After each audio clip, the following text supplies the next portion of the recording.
এই মেয়েটাকে জাজ করা হয়েছে কেন? হতেই পারে না, সবাই হয়তো আমার সম্পর্কে জানে না।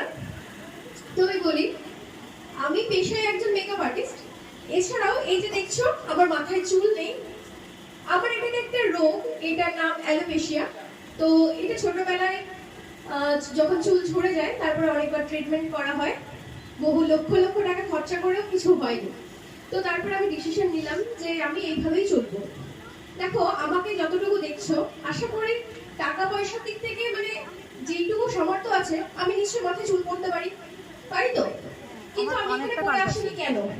কারণ আমি চাই, আমার মতন প্রচুর মানুষ আছে যে যারা মাথায় হয়তো চুলটা কেনার মতন সামর্থ্য নেই, কিন্তু তারা কি ঘরের মধ্যে নিজেকে বন্ধ করে রাখবে? আমি কখনোই সেটা চাই না। আর সেই জন্যই কিন্তু আমি সবার সামনে এইভাবে ন্যাড়া মাথা এই করেই কিন্তু সকলের সামনে বেরোই। আমার